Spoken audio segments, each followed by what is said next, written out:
Chapters 5, 6, and 7 of The Invisible Man. This recording is in the public domain. The Invisible Man, by H.G. Wells. Chapter 5: The Burglary at the Vicarage. The facts of the burglary at the Vicarage came to us chiefly through the medium of the Vicar and his wife. It occurred in the small hours of Whit Monday, the day devoted in Iping to the club festivities. Mrs. Bunting, it seems, woke up suddenly in the stillness that comes before the dawn, with the strong impression that the door of their bedroom had opened and closed. She did not arouse her husband at first, but sat up in bed listening. She then distinctly heard the pad, pad, pad of bare feet coming out of the adjoining dressing room and walking along the passage towards the staircase. As soon as she felt assured of this, she aroused the Reverend Mr. Bunting as quietly as possible. He did not strike a light, but putting on his spectacles, her dressing gown and his bath slippers, he went out on the landing to listen. He heard quite distinctly a fumbling going on at his study desk downstairs, and then a violent sneeze. At that he returned to his bedroom, armed himself with a most obvious weapon, the poker, and descended the staircase as noiselessly as possible. Mrs. Bunting came out on the landing. The hour was about 4, and the ultimate darkness of the night was past. There was a faint shimmer of light in the hall, but the study doorway yawned impenetrably black. Everything was still except the faint creaking of the stairs under Mr. Bunting's tread and the slight movements in the study. Then something snapped, the drawer was opened, and there was a rustle of papers. Then came an imprecation, and a match was struck, and the study was flooded with yellow light.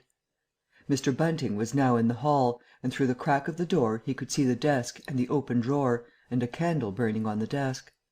But the robber he could not see. He stood there in the hall undecided what to do, and Mrs. Bunting, her face white and intent, crept slowly downstairs after him. One thing kept Mr. Bunting's courage: the persuasion that this burglar was a resident in the village. They heard the chink of money, and realized that the robber had found the housekeeping reserve of gold, £2 10 in half sovereigns altogether. At that sound Mr. Bunting was nerved to abrupt action. Gripping the poker firmly, he rushed into the room, closely followed by Mrs. Bunting. "Surrender!" cried Mr. Bunting, fiercely, and then stopped amazed. Apparently the room was perfectly empty. Yet their conviction that they had that very moment heard somebody moving in the room had amounted to a certainty. For half a minute, perhaps, they stood gaping, then Mrs. Bunting went across the room and looked behind the screen, while Mr. Bunting, by a kindred impulse, peered under the desk. Then Mrs. Bunting turned back the window curtains, and Mr. Bunting looked up the chimney and probed it with the poker. Then Mrs. Bunting scrutinized the waste paper basket, and Mr. Bunting opened the lid of the coal scuttle. Then they came to a stop and stood, with eyes interrogating each other. "I could ha' sworn," said Mr. Bunting. "The candle," said Mr. Bunting. "Who lit the candle?" "The drawer," said Mrs. Bunting, "and the money's gone." She went hastily to the doorway. "Of all the strange occurrences!" There was a violent sneeze in the passage. They rushed out, and as they did so the kitchen door slammed. "Bring the candle," said Mr. Bunting, and led the way. They both heard a sound of bolts being hastily shot back. As he opened the kitchen door he saw through the scullery that the back door was just opening, and a faint light of early dawn displayed the dark masses of the garden beyond. He is certain that nothing went out of the door. It opened, stood open for a moment, and then closed with a slam. As it did so, the candle Mrs. Bunting was carrying from the study flickered and flared. It was a minute or more before they entered the kitchen. The place was empty. They refastened the back door, examined the kitchen, pantry and scullery thoroughly, and at last went down into the cellar. There was not a soul to be found in the house, search as they would. Daylight found the Vicar and his wife, a quaintly costumed little couple, still marvelling about on their own ground floor, by the unnecessary light of a guttering candle. Chapter 6: The Furniture that Went Mad. Now it happened that in the early hours of Whit Monday, before Milly was hunted out for the day, Mr. Hall and Mrs. Hall both rose and went noiselessly down into the cellar. Their business there was of a private nature, and had something to do with the specific gravity of their beer. They had hardly entered the cellar when Mrs. Hall found she had forgotten to bring down a bottle of sarsaparilla from their joint room. As she was the expert and principal operator in this affair, Hall very properly went upstairs for it. On the landing he was surprised to see that the stranger's door was ajar. He went on into his own room and found the bottle as he had been directed. But returning with the bottle he noticed that the bolts of the front door had been shot back, that the door was in fact simply on the latch. And with a flash of inspiration he connected this with the stranger's room upstairs and the suggestions of Mr. Teddy Henfrey. He distinctly remembered holding the candle while Mrs. Hall shot these bolts overnight. At the sight he stopped, gaping, then with the bottle still in his hand went upstairs again. He rapped at the stranger's door. There was no answer. He rapped again, then pushed the door wide open and entered. It was as he expected. The bed, the room also, was empty. And what was stranger, even to his heavy intelligence, on the bedroom chair and along the rail of the bed were scattered the garments, the only garments so far as he knew, and the bandages of their guest. His big slouch hat even was cocked jauntily over the bedpost. As Hall stood there he heard his wife's voice coming out of the depth of the cellar, with that rapid telescoping of the syllables and interrogative cocking up of the final words to a high note by which the West Sussex villager is wont to indicate a brisk impatience. "George, you got where I want?" At that he turned and hurried down to her. "Jenny," he said, over the rail of the cellar steps, "'tis the truth what Henfrey says. He's not in his room, he ain't, and the front door's unbolted." At first Mrs. Hall did not understand, and as soon as she did she resolved to see the empty room for herself. Hall, still holding the bottle, went first. "If he ain't there," he said, "his clothes are, and what's he doing without his clothes then? 'Tis a most curious business." As they came up the cellar steps, they both, it was afterwards ascertained, fancied they heard the front door open and shut, but seeing it closed and nothing there, neither said a word to the other about it at the time. Mrs. Hall passed her husband in the passage and ran on first upstairs. Some one sneezed on the staircase. Hall, following 6 steps behind, thought that he heard her sneeze. She, going on first, was under the impression that Hall was sneezing. She flung open the door and stood regarding the room. "Of all the curious!" she said. She heard a sniff close behind her head, as it seemed, and turning, was surprised to see Hall a dozen feet off on the topmost stair. But in another moment he was beside her. She bent forward and put her hand on the pillow and then under the clothes. "Cold," she said. "He's been up this hour or more." As she did so a most extraordinary thing happened. The bedclothes gathered themselves together, leapt up suddenly into a sort of peak, and then jumped headlong over the bottom rail. It was exactly as if a hand had clutched them in the centre and flung them aside. Immediately after, the stranger's hat hopped off the bedpost, described a whirling flight in the air through the better part of a circle, and then dashed straight at Mrs. Hall's face. Then as swiftly came the sponge from the washstand. And then the chair, flinging the stranger's coat and trousers carelessly aside, and laughing dryly in a voice singularly like the stranger's, turned itself up with its 4 legs at Mrs. Hall, seemed to take aim at her for a moment, and charged at her. She screamed and turned, and then the chair legs came gently but firmly against her back and impelled her and Hall out of the room. The door slammed violently and was locked. The chair and bed seemed to be executing a dance of triumph for a moment, and then abruptly everything was still. Mrs. Hall was left almost in a fainting condition in Mr. Hall's arms on the landing. It was with the greatest difficulty that Mr. Hall and Milly, who had been roused by her scream of alarm, succeeded in getting her downstairs, and applying the restoratives customary in such cases. "'Twas spirits," said Mrs. Hall. "I know 'tis spirits. I've read in papers of 'en. Tables and chairs leaping and dancing." "Take a drop more, Jenny," said Hall. "'Twill steady you." "Lock him out," said Mrs. Hall. "Don't let him come in again. I half guessed. I might ha' known. With them goggling eyes and bandaged head, and never going to church of a Sunday. And all they bottles. More'n it's right for any one to have. He's put the spirits into the furniture. My good old furniture. 'Twas in that very chair my poor dear mother used to sit when I was a little girl. To think it should rise up against me now." "Just a drop more, Jenny," said Hall. "Your nerves is all upset." They sent Milly across the street through the golden 5 o'clock sunshine to rouse up Mr. Sandy Wadgers, the blacksmith. "Mr. Hall's compliments. And the furniture upstairs was behaving most extraordinary. Would Mr. Wadgers come round? He was a knowing man, was Mr. Wadgers, and very resourceful. He took quite a grave view of the case. "I'm damned if they ain't witchcraft," was the view of Mr. Sandy Wadgers. "You want 'orseshoes for such gentry as he." He came round greatly concerned. They wanted him to lead the way upstairs to the room, but he didn't seem to be in any hurry. He preferred to talk in the passage. Over the way Huxter's apprentice came out and began taking down the shutters of the tobacco window. He was called over to join the discussion. Mr. Huxter naturally followed over in the course of a few minutes. The Anglo Saxon genius for parliamentary government asserted itself. There was a great deal of talk and no decisive action. "Let's have the facts first," insisted Mr. Sandy Wadgers. "Let's be sure we'd be acting perfectly right in busting that there door open. A door unbust is always open to busting, but you can't unbust a door once you've busted un." And suddenly and most wonderfully the door of the room upstairs opened of its own accord, and as they looked up in amazement they saw descending the stairs the muffled figure of the stranger staring more blackly and blankly than ever with those unreasonably large blue glass eyes of his. He came down stiffly and slowly, staring all the time. He walked across the passage staring, then stopped. "Look there," he said, and their eyes followed the direction of his gloved finger and saw a bottle of sarsaparilla hard by the cellar door. Then he entered the parlour, and suddenly, swiftly, viciously, slammed the door in their faces. Not a word was spoken until the last echoes of the slam had died away. They stared at one another. "Well, if that don't lick everythin'," said Mr. Wadgers, and left the alternative unsaid. "I'd go in and ask him 'bout it," said Wadgers to Mr. Hall.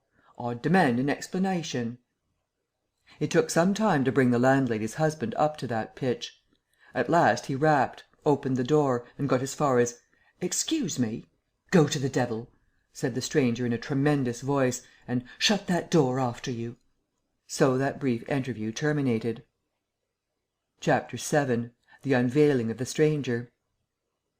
The stranger went into the little parlour of the Coach and Horses about 5:30 in the morning, and there he remained until near midday, the blinds down, the door shut, and none, after Hall's repulse, venturing near him. All that time he must have fasted. Thrice he rang his bell, the third time furiously and continuously, but no one answered him. "'Im and 'is go to the devil, indeed," said Mrs. Hall. Presently came an imperfect rumour of the burglary at the vicarage, and 2 and 2 were put together. Hall, assisted by Wadgers, went off to find Mr. Shuttleforth, the magistrate, and take his advice. No one ventured upstairs. How the stranger occupied himself is unknown. Now and then he would stride violently up and down, and twice came an outburst of curses, a tearing of paper, and a violent smashing of bottles. The little group of scared but curious people increased. Mrs. Huxter came over. Some gay young fellows resplendent in black ready-made jackets and piqué paper ties, for it was Whit Monday, joined the group with confused interrogations. Young Archie Harker distinguished himself by going up the yard and trying to peep under the window blinds. He could see nothing, but gave reason for supposing that he did, and others of the Iping youth presently joined him. It was the finest of all possible Whit Mondays, and down the village street stood a row of nearly a dozen booths, a shooting gallery, and on the grass by the forge were 3 yellow and chocolate wagons and some picturesque strangers of both sexes putting up a cocoanut shy. The gentlemen wore blue jerseys, the ladies white aprons and quite fashionable hats with heavy plumes. Wodger, of the Purple Fawn, and Mr. Jaggers, the cobbler, who also sold old second-hand ordinary bicycles, were stretching a string of Union Jacks and Royal Ensigns, which had originally celebrated the first Victorian Jubilee, across the road. And inside, in the artificial darkness of the parlour, into which only one thin jet of sunlight penetrated, the stranger, hungry we must suppose, and fearful, hidden in his uncomfortable hot wrappings, pored through his dark glasses upon his paper or chinked his dirty little bottles, and occasionally swore savagely at the boys, audible if invisible, outside the windows. In the corner by the fireplace lay the fragments of half a dozen smashed bottles, and a pungent twang of chlorine tainted the air. So much we know from what was heard at the time, and from what was subsequently seen in the room. About noon he suddenly opened his parlour door, and stood glaring fixedly at the 3 or 4 people in the bar. "Mrs. Hall," he said. Somebody went sheepishly and called for Mrs. Hall. Mrs. Hall appeared after an interval, a little short of breath, but all the fiercer for that. Hall was still out. She had deliberated over this scene, and she came holding a little tray with an unsettled bill upon it. "Is it your bill you're wanting, sir?" she said. "Why wasn't my breakfast laid? Why haven't you prepared my meals and answered my bell? Do you think I live without eating?" "Why isn't my bill paid?" said Mrs. Hall. "That's what I want to know." "I told you 3 days ago I was awaiting a remittance." "I told you 2 days ago I wasn't going to await no remittances. You can't grumble if your breakfast waits a bit if my bill's been waiting these 5 days, can you?" The stranger swore briefly but vividly. "No, no," from the bar. "And I'd thank you kindly, sir, if you'd keep your swearing to yourself, sir," said Mrs. Hall. The stranger stood looking more like an angry diving helmet than ever. It was universally felt in the bar that Mrs. Hall had the better of him. His next words showed as much. "Look here, my good woman," he began. "Don't good woman me," said Mrs. Hall. "I've told you my remittance hasn't come." "Remittance indeed," said Mrs. Hall. "Still, I daresay in my pocket." "You told me 3 days ago that you hadn't anything but a sovereign's worth of silver upon you." "Well, I've found some more." "Hallo!" from the bar. "I wonder where you found it," said Mrs. Hall. That seemed to annoy the stranger very much. He stamped his foot. "What do you mean?" he said. "That I wonder where you found it," said Mrs. Hall. "And before I take any bills or get any breakfasts, or do any such things whatsoever, you got to tell me 1 or 2 things I don't understand, and what nobody don't understand, and what everybody's very anxious to understand. I want to know what you've been doing to my chair upstairs, and I want to know how 'tis your room was empty, and how you got in again. Them as stops in this house comes in by the doors, that's the rule of the house, and that you didn't do, and what I want to know is how you did come in, and I want to know—" Suddenly the stranger raised his gloved hands, clenched, stamped his foot, and said "Stop!" with such an extraordinary violence that he silenced her instantly. "You don't understand," he said, "who I am or what I am. I'll show you. By heaven, I'll show you." Then he put his open palm over his face and withdrew it. The centre of his face became a black cavity. "Here," he said. He stepped forward and handed Mrs. Hall something which she, staring at his metamorphosed face, accepted automatically. Then, when she saw what it was, she screamed loudly, dropped it and staggered back. The nose (it was the stranger's nose), pink and shining, rolled on the floor. Then he removed his spectacles, and every one in the bar gasped. He took off his hat, and with a violent gesture tore at his whiskers and bandages. For a moment they resisted him. A flash of horrible anticipation passed through the bar. "Oh, my God!" said some one. Then off they came. It was worse than anything. Mrs. Hall, standing open-mouthed and horror-struck, shrieked at what she saw, and made for the door of the house. Every one began to move. They were prepared for scars, disfigurements, tangible horrors, but nothing. The bandages and false hair flew across the passage into the bar, making a hobbledehoy jump to avoid them. Every one tumbled on every one else down the stairs. For the man who stood there shouting some incoherent explanation was a solid gesticulating figure up to the coat collar of him, and then nothingness. No visible thing at all. People down the village heard shouts and shrieks, and looking up the street saw the coach and horses violently firing out its humanity. They saw Mrs. Hall fall down, and Mr. Teddy Henfrey jump to avoid tumbling over her, and then they heard the frightful screams of Milly, who, emerging suddenly from the kitchen at the noise of the tumult, had come upon the headless stranger from behind. These increased suddenly. Forthwith, every one all down the street, the sweetstuff seller, cocoanut shy proprietor and his assistant, the swingman, little boys and girls, rustic dandies, smart wenches, smocked elders and aproned gypsies, began running towards the inn, and in a miraculously short space of time a crowd of perhaps 40 people, and rapidly increasing, swayed and hooted, and inquired and exclaimed and suggested, in front of Mrs. Hall's establishment. Every one seemed eager to talk at once, and the result was Babel. A small group supported Mrs. Hall, who was picked up in a state of collapse. There was a conference, and the incredible evidence of a vociferous eye-witness. "Oh, bogey! What's he been doing then? Ain't hurt the girl, has he? Run at 'em with a knife, I believe. No head, I tell you. I don't mean no manner of speaking. I mean man without a head. Nonsense, 'tis some conjuring trick. Fetched off his wrapping, he did." In its struggles to see in through the open door, the crowd formed itself into a straggling wedge, with the more adventurous apex nearest the inn.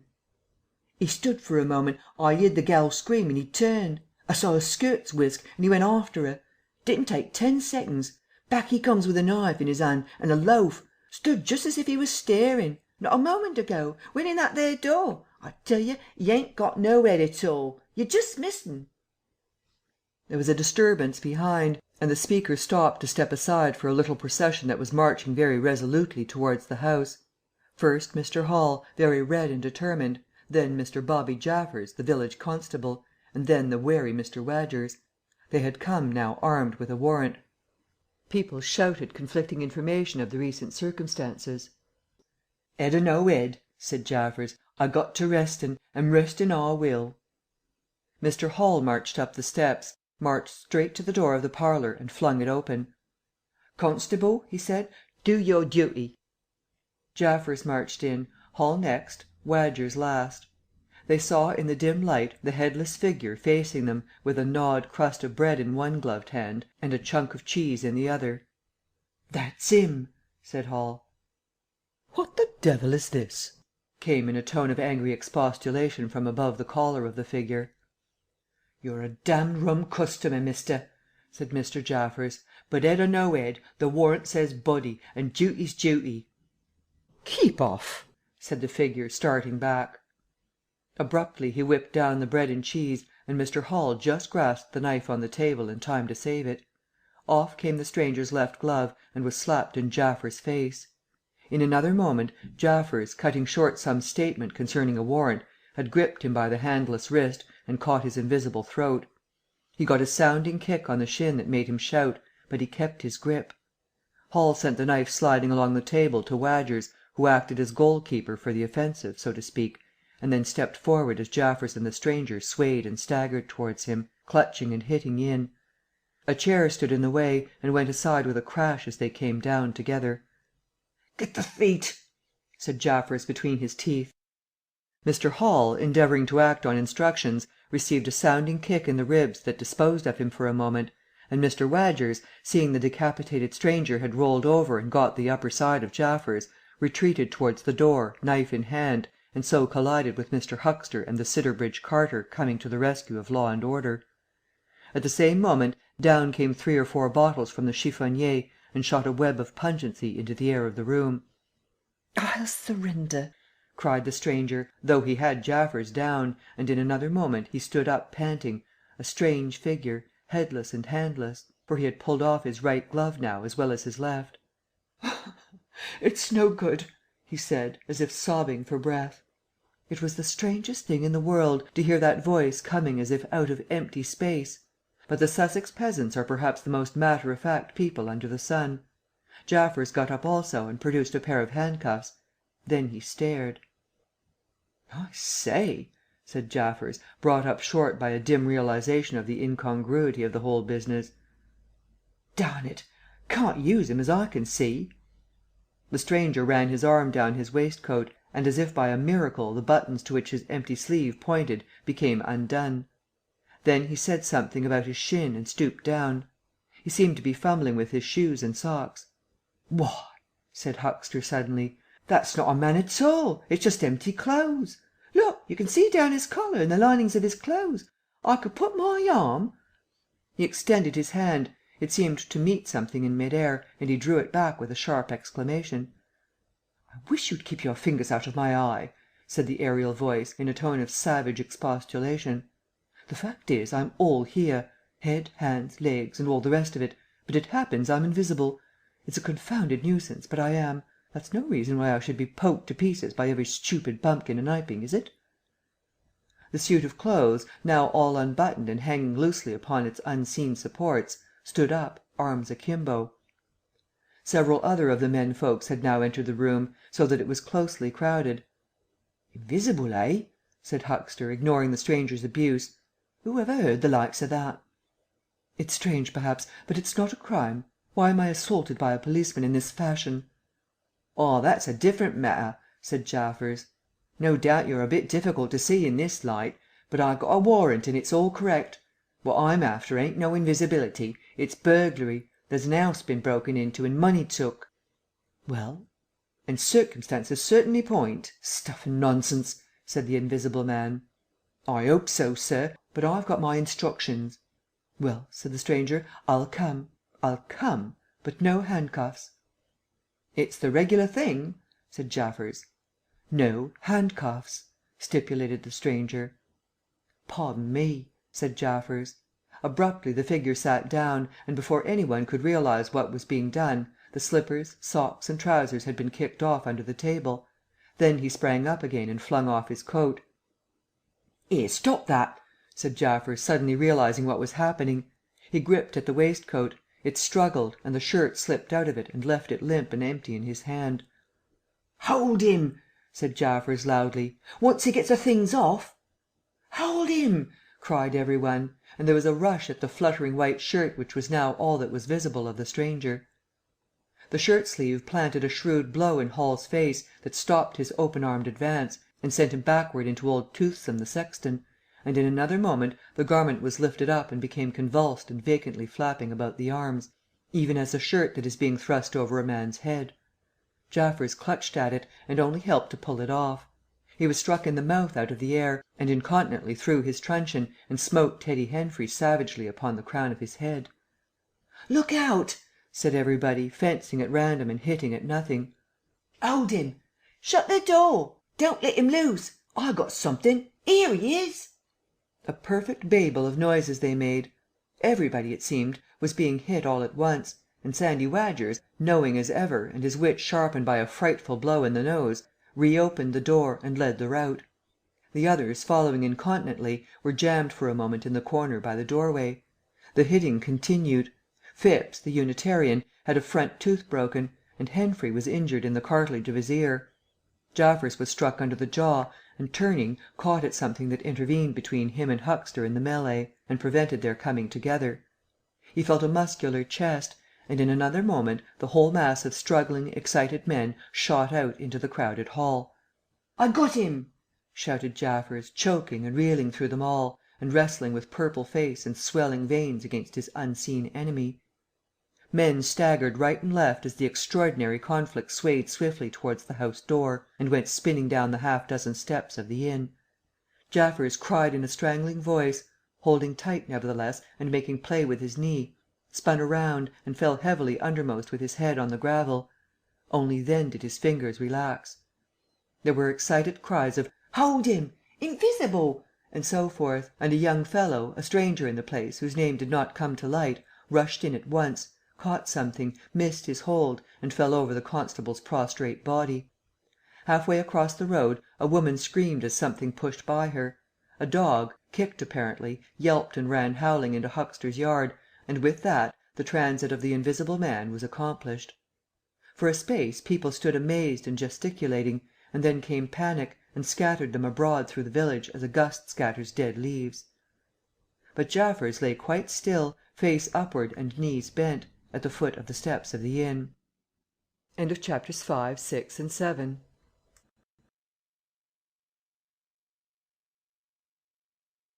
Chapters 8 to 11 of The Invisible Man.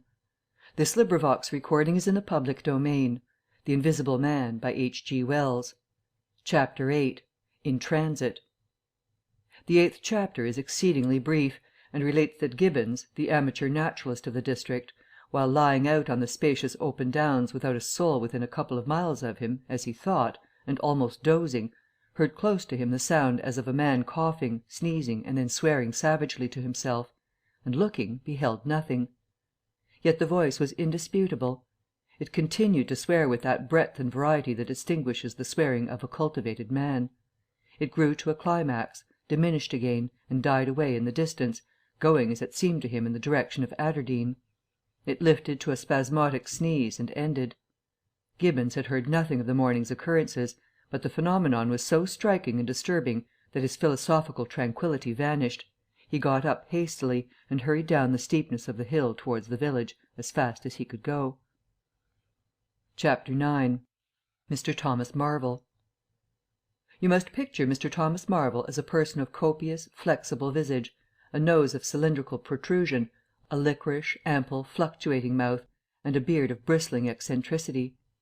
His figure inclined to embonpoint; his short limbs accentuated this inclination.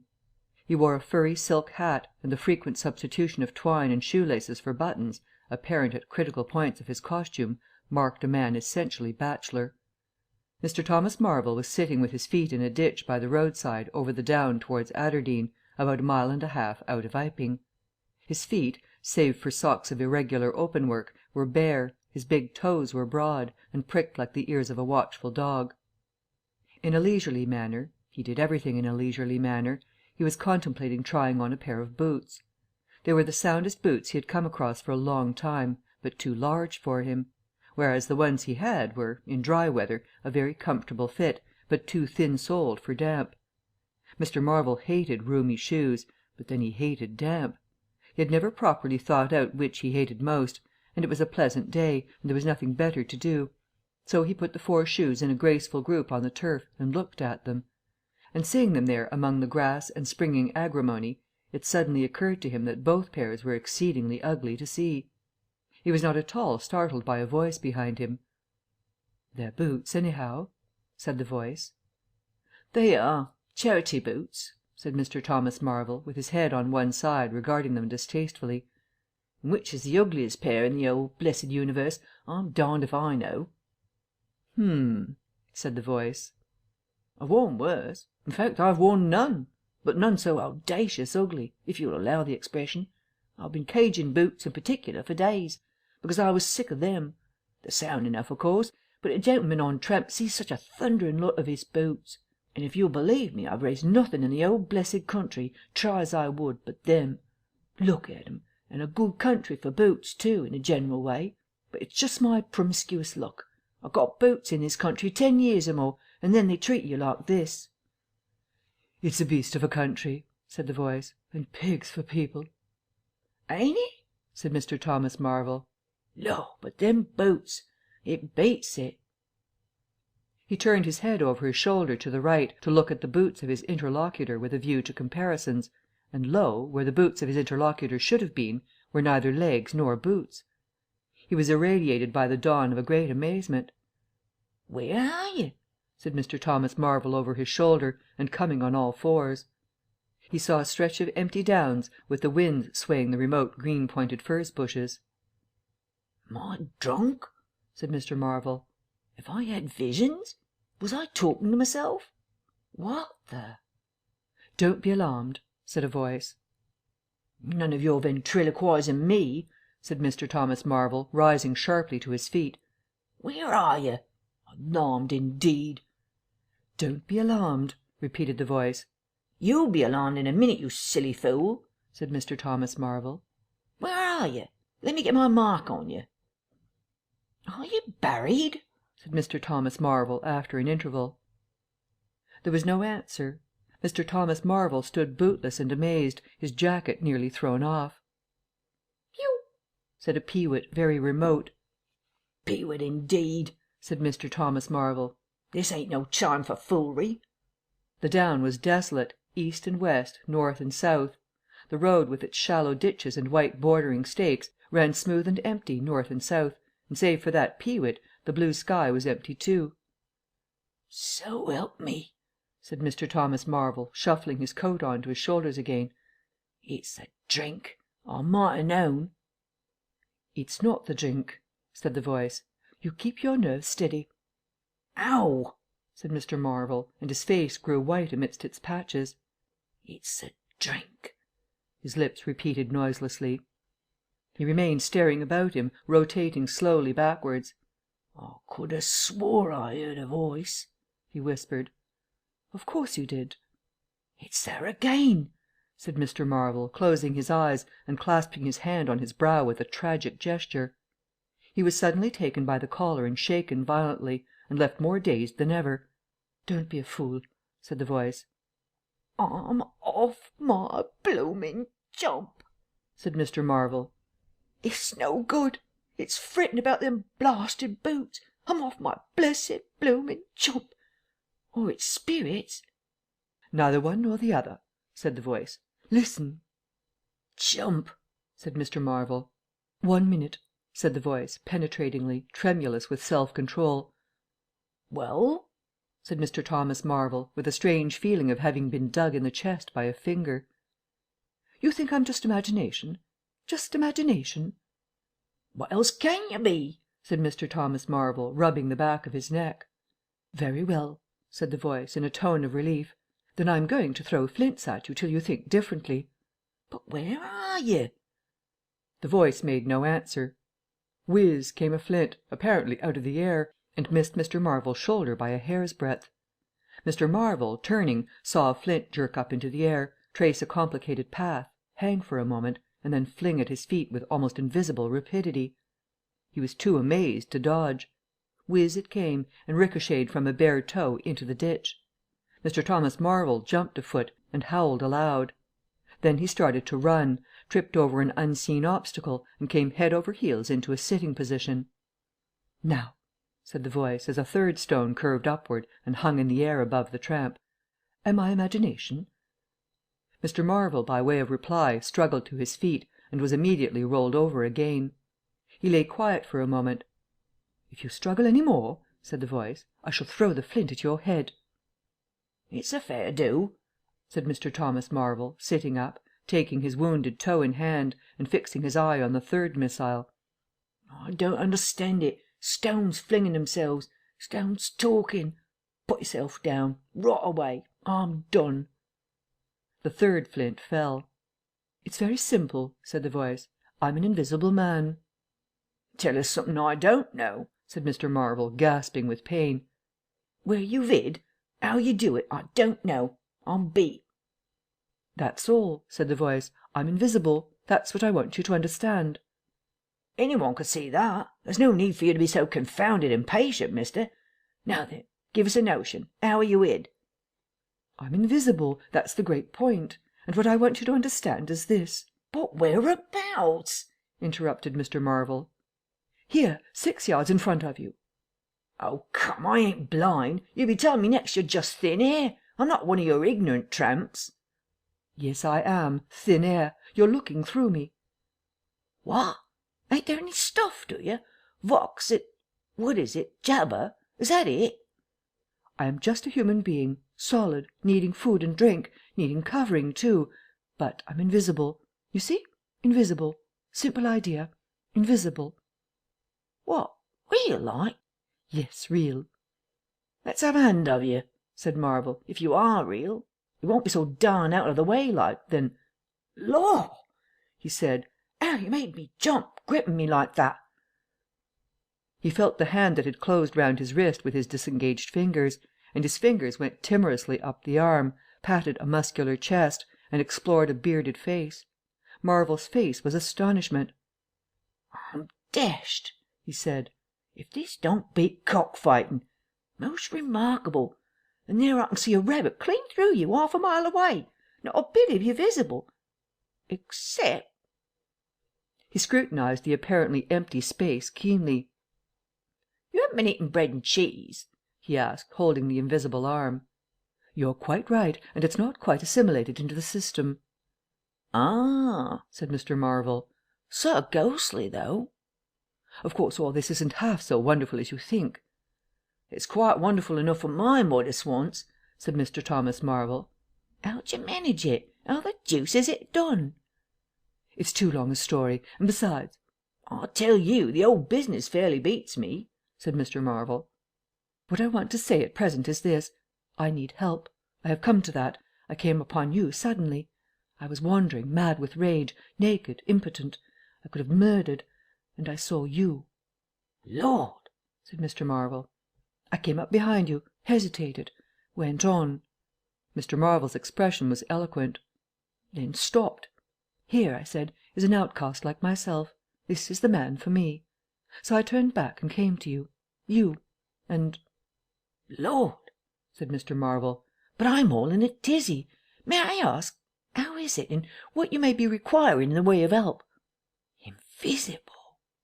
"I want you to help me get clothes, and shelter, And then, with other things, I've left them long enough. If you won't, well, but you will, must."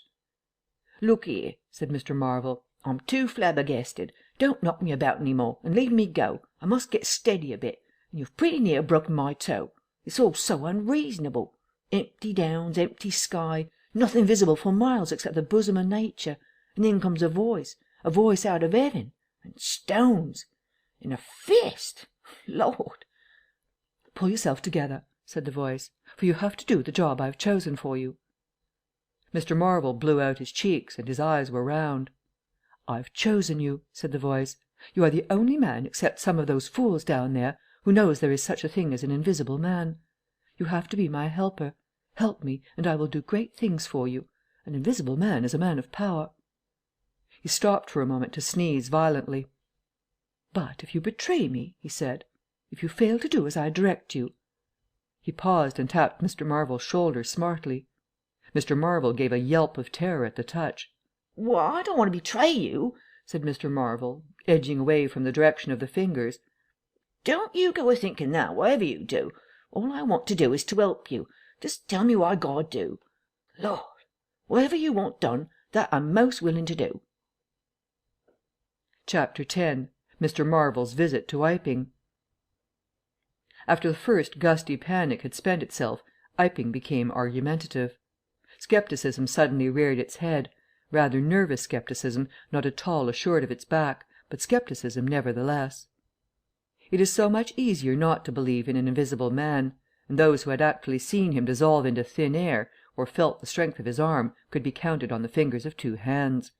And of these witnesses Mr. Wadgers was presently missing, having retired impregnably behind the bolts and bars of his own house, and Jaffers was lying stunned in the parlour of the Coach and Horses. Great and strange ideas transcending experience often have less effect upon men and women than smaller, more tangible considerations. Iping was gay with bunting, and everybody was in gala dress. Whit Monday had been looked forward to for a month or more.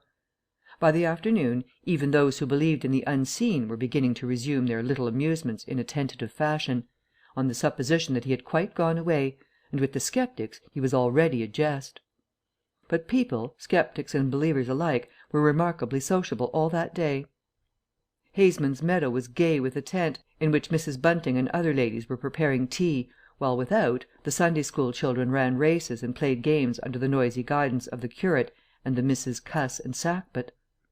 No doubt there was a slight uneasiness in the air, but people for the most part had the sense to conceal whatever imaginative qualms they experienced. On the village green, an inclined strong rope, down which, clinging the while to a pulley-swung handle, one could be hurled violently against a sack at the other end, came in for considerable favour among the adolescents, as also did the swings and the cocoanut shies.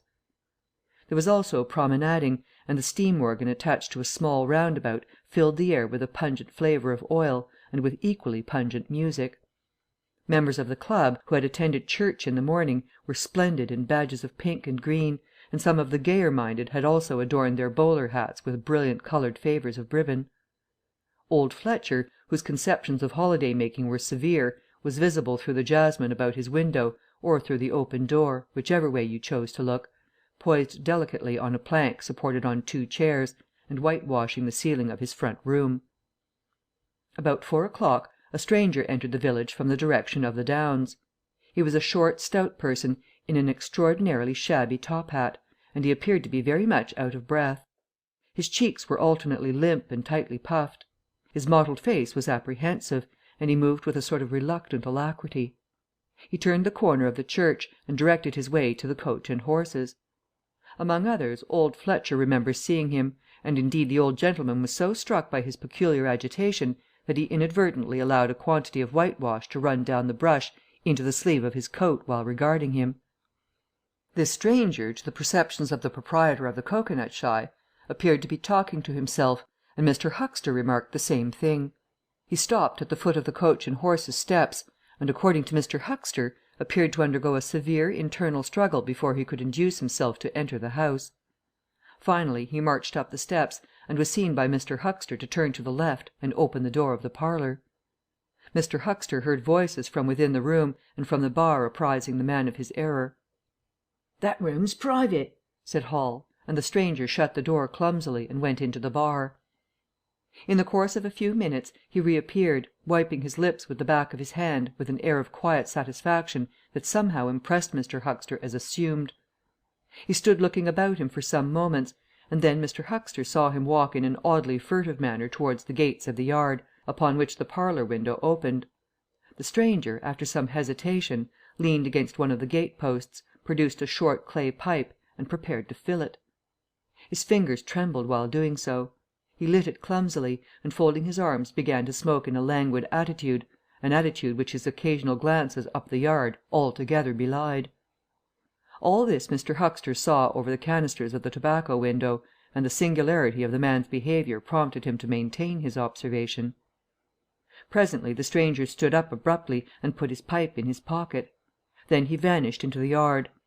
Forthwith Mr. Huxter, conceiving he was witness of some petty larceny, leapt round his counter and ran out into the road to intercept the thief. As he did so, Mr. Marvel reappeared, his hat askew, a big bundle in a blue tablecloth in one hand, and 3 books tied together, as it proved afterwards with the vicar's braces, in the other.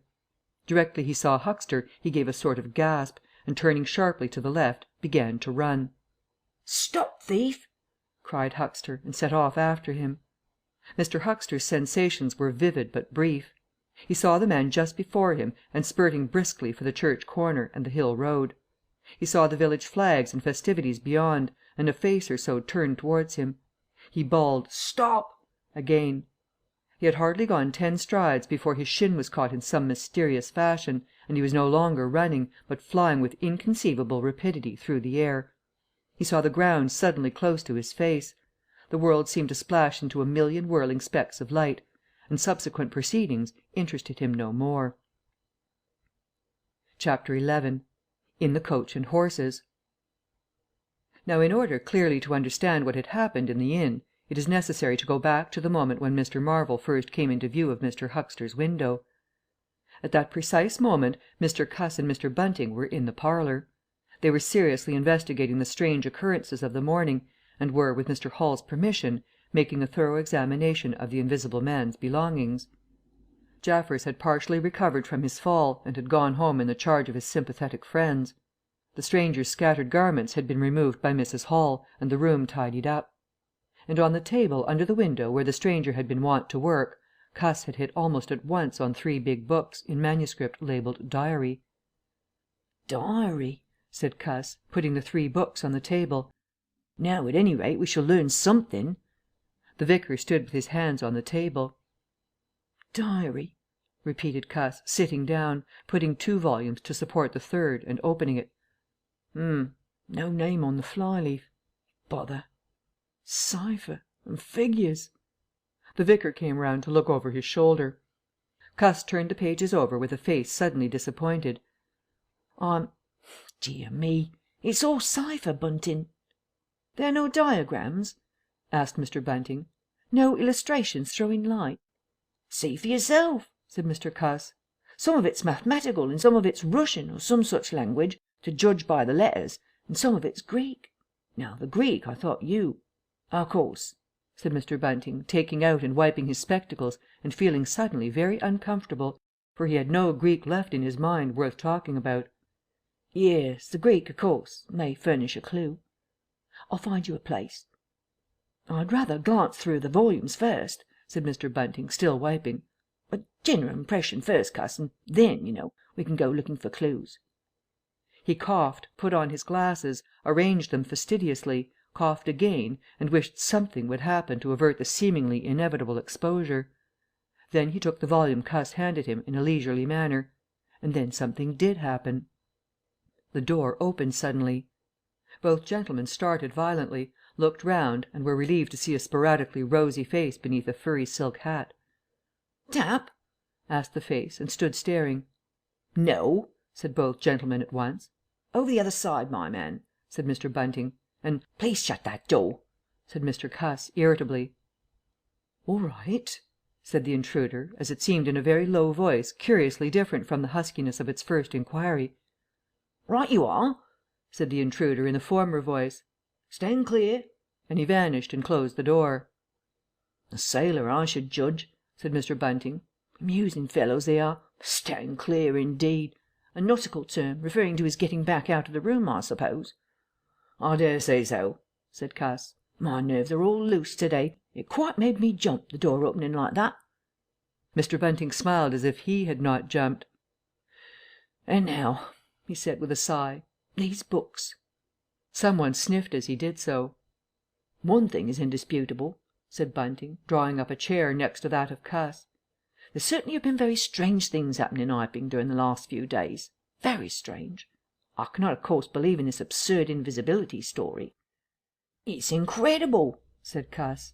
"Incredible. But the fact remains that I certainly saw right down his sleeve." "But did you? Are you sure? Suppose a mirror, for instance. Hallucinations are so easily produced. I don't know if you've ever seen a really good conjurer." "I won't argue again," said Cuss. "We've thrashed that out, Bunting, and just now there's these books. Here's some of what I take to be Greek. Greek letters, certainly." He pointed to the middle of the page. Mr. Bunting flushed slightly and brought his face nearer, apparently finding some difficulty with his glasses. Suddenly he became aware of a strange feeling at the nape of his neck. He tried to raise his head, and encountered an immovable resistance. The feeling was a curious pressure, the grip of a heavy, firm hand, and it bore his chin irresistibly to the table. "Don't move, little men," whispered a voice, "or I'll brain you both." He looked into the face of Cuss, close to his own, and each saw a horrified reflection of his own sickly astonishment. "I'm sorry to handle you so roughly," said the voice, "but it's unavoidable." "Since when did you learn to pry into an investigator's private memoranda?" said the voice, and two chins struck the table simultaneously, and two sets of teeth rattled. "Since when did you learn to invade the private rooms of a man in misfortune?" And the concussion was repeated. "Where have they put my clothes?" "Listen," said the voice. "The windows are fastened, and I've taken the key out of the door. I'm a fairly strong man, and I have the poker handy, besides being invisible. There's not the slightest doubt that I could kill you both and get away quite easily if I wanted to. Do you understand? Very well. If I let you go, will you promise not to try any nonsense and do what I tell you?" The vicar and the doctor looked at one another, and the doctor pulled a face. "Yes," said Mr. Bunting, and the doctor repeated it. Then the pressure on the necks relaxed, and the doctor and the vicar sat up, both very red in the face and wriggling their heads. "Please keep sitting where you are," said the invisible man. "Here's the poker, you see." "When I came into this room," continued the invisible man, after presenting the poker to the tip of the nose of each of his visitors, "I did not expect to find it occupied, and I expected to find, in addition to my books and memoranda, an outfit of clothing. Where is it? No, don't rise. I can see it's gone. Now, just at present, though the days are quite warm enough for an invisible man to run about stark, the evenings are quite chilly. I want clothing and other accommodation, and I must also have those 3 books." End of chapters 8 through 11.